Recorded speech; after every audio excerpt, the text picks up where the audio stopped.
name is Wendy Dhlomo. I am a gynecologist. I'm the founder and co-owner of Femi Clinics. So Femi Clinics is a women's health clinic that is based in the Upper Highway in Hillcrest. It's a birthing center, not just a birthing center, but we also do other women's health services. We offer them. So birthing centers are really home away from home kind of clinics. So you get the comfort of giving birth outside of a hospital, not at home, but with the safety that you would otherwise get in a hospital. So it's midwives who do the delivery, but as a gynecologist, me and my business partner are there to back up should it be required. So that's what they are. Because at the end of the day, being pregnant, really, you're not sick. Ideally, we should be doing these things at home, but of course, things can go wrong, complications. So you want an environment that allows you to do it as natural as possible and in the comfort of an environment where you can birth in any position and have your support system with you. So that's what we're offering. And unfortunately, sometimes hospitals don't lend themselves to such. But yeah, so it's just a different offer to women.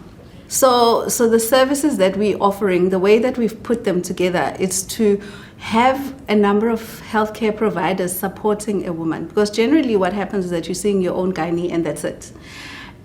But that's not how we do it. You've got midwives, you've got dieticians, you have psychologists, everything under one roof. So it's a collaborative care, so one-stop shop. Because you need a lot more to just look after one person. So yeah, that's what it is. Yes. So that's the birthing clinic or birthing center side of things. But then in terms of other general gynae-related conditions, so we do offer like screening for cervical cancer. We've got a procedure room where we can laser abnormal cells before they become cancerous. That's a passion of mine. And so there's a lot that we can offer. But just not alone, with other people being involved, and yeah, that's what it is. So I'm a gynecologist, obviously professionally, that's what I trained as, but I did also do a couple of years specializing in public health. So the space that I'm in right now helps me to put together my clinical expertise as well as my public health advocacy health.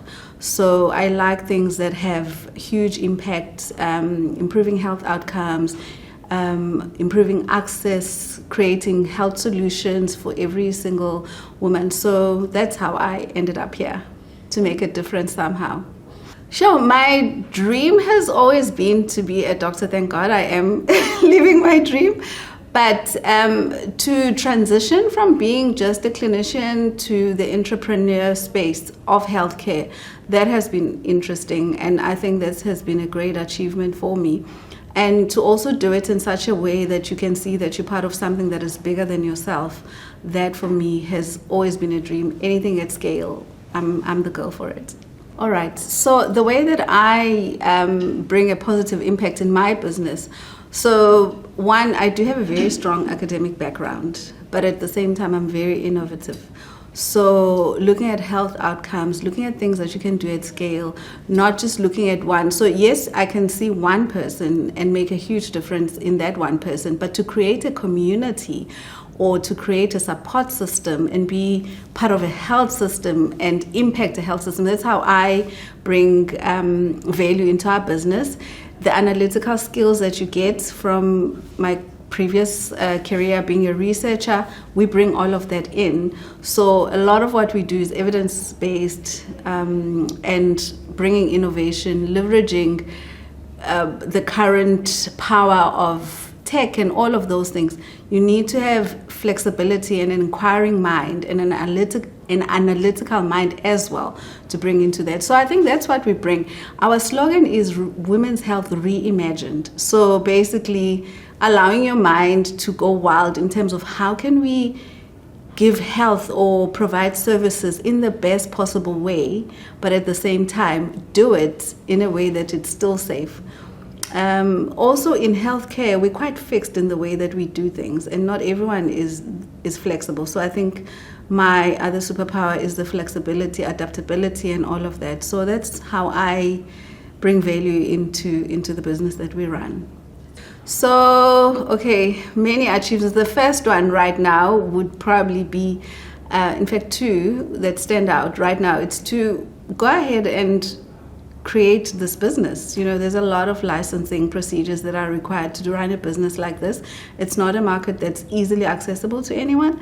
It is like a mini hospital if you look at it. So that's a huge achievement for us to dream it and then see it happening and see those births happening safely and hear the mom's feedback and feeling that this was what they wish. Other people say, I wish I had this when I was giving birth. I wish this was available when I was. So that on its own is an achievement. In my personal capacity, I've recently finished a PhD, so that was a huge achievement for me. It takes a lot of hard work and grit to actually complete a PhD. It took me many years, but to be able to finally complete it, that I'm quite happy about. I have had a couple of other academic awards in terms of my previous research work, so those are some of the achievements. My PhD topic was on the human papillomavirus that causes cervical cancer, and we were looking at what factors basically confer high risk for women to have cervical cancer. So what happens is that generally you'll have someone who's at risk of cancer, you laser those cells, you hope they don't come back, and some people, those cells do come back, and eventually some people might have cancer of the cervix. So the research really was around that, and we got some good results, yeah. I think part of it also is because breast, it's easier to speak about that, but cervical cancer is a little bit intrusive, even the way that we test. And but it's quite sad that many people don't know that of all the cancers in women that we have, this is the only one that is probably preventable completely. No one should have cervical cancer at all. If you look at the Western world, their numbers have gone down because they do screen, because they do catch the pre-cancer phase early. Many of the cancers don't have an identifiable pre-cancer stage. So by the time somebody comes into care, they have the cancer. With cervical cancer, you can come into care 15 years before you get the actual cancer. So it's rather sad that there is a little bit of stigma. To that extent, our business, in the month of August, we partnered with one of the laboratories and offered free testing for cervical cancer to people who would otherwise not afford it. So it was very successful. People brought their domestic workers. It was all about healthcare access. Of course, we donated our services for free, and any of those abnormal results, we then had to take care of them, the resident gynecologists. So some of the challenges really, one, it's just personal setbacks here and there. So if you have a setback or either anything in your life journey, and then you still have these goals that you are chasing, so of course you've got to slow down a little bit on some of the things that you were hoping to achieve. That's one. So that would be my first setbacks. The challenge that I think will always remain is resources. And when I say resources, not just money, but even time. There's so many things that we wish we can do, and just juggling being a mom, and juggling being a businesswoman, juggling being a healthcare provider in the service, in the industry that I'm in. Women hang on to you for their dear lives. So time is often one of the biggest difficult resource. And then, of course, it would be finance, because it's not cheap to put together kind of a mini hospital and wanting to scale up at the same time. So that is the biggest challenge at the moment. So the advice that I would give to young women, firstly, would be that every single one of us have a purpose. There's a reason why we're here. There's something uniquely placed in you to achieve. So never lose sight of that. No matter what happens in your life, you're never too young or old to still find that and pursue it. The second thing is skills. You always have to upskill yourself. I almost always feel that we almost always 10 years ahead of whatever we need. Whatever I do today may not be relevant today, but in 10 years' time, I'd look back and say, oh, thank God I actually did that course, because now I see that this is how it's actually coming together. So always skill yourself, upskill yourself. And the last thing would be to surround yourself with people that can support you never ever feel stupid to ask questions. There's never a stupid question. Nobody knows it all. Everyone who's done things, at some point they needed to figure things out. Always have those 1 or 2 people that are sounding boards, that are ahead of you. And then as you go ahead, of course, you've got to be that person also for other people that are behind you, because there's always going to be somebody who's still wanting to be where you are. And there's going to be a lot of people that are ahead of you. So just basically understanding that you're part of a huge community of people that are not against you, that are always for you. Of course, you've got to choose them right. So yeah, that's what I would say to young people, and go for it. And the last part would be also, hopefully, with the younger generation, is that we create not job seekers, but job creators. So it's not just about business for profits. We're also creating jobs. So go for it. Even if it's, small, it could be small work in your mind, but in the bigger scale of the big world, work in the world, we all form part of this ecosystem. Always be part of something that's bigger than yourself. My goals for the future would be to grow the business, to scale up, to be part of the people that are going to improve the health system in South Africa. If you look at how our health system is constructed right now in South Africa, you've got 2 polar opposites. You've got the public health sector that is really trying its best, but overburdened and under-resourced.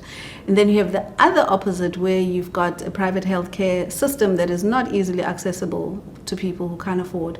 So the business solution, or the healthcare solution that we've brought in, it's to basically improve access. So we offer services at a incredibly affordable price, so to hopefully offload the pressure from the public health system, but also to offer access and remove barriers for women. So that's that, and we hope that in a few years' time we will look back and say we were part of the solution for healthcare reform in South Africa.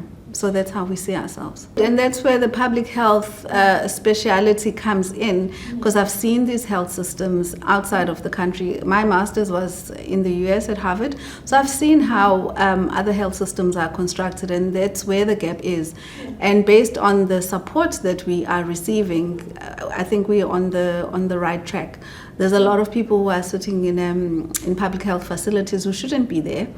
And there's a lot of people who are really strained beyond their means to try and be in a health system that's a little bit too expensive. So we sit somewhere there in between. So hopefully, but of course we can't do it alone. So there's a lot of partners that we're bringing on board. And hopefully a few years from now when we speak, it will be different. Is there something called balance? So I'm intentional about it. So apart from my very busy weekends, I try my best to reset, a proper reset. There has to be something that just recreates energy for me, whether it's going to be a hike, whether it's going to be time with friends, whether it's going to be a walk on the beach. So I really try and prioritize that. Some days it's not possible, but it's right there. And then every 6 to 8 weeks, what I have been doing consistently in the past, I'll say 3 years maybe by now, is to completely recalibrate, kind of. And that may mean a weekend away, that may mean going to visit a friend somewhere. But because often what happens is that you're running with a bated breath, waiting for that end of the year or whatever, and it never comes. So the small little pit stops, if I were to call them, every 6 to 8 weeks, I look forward to them. So yeah, I've got a trip in 2 weeks' time, and I'm looking forward to resetting. Yeah, that's what I do. Reading, definitely. I absolutely enjoy reading. I'm obsessed with sunsets. If you give me a sunset, I tell you, that really feeds my soul. So yeah, that's what I do.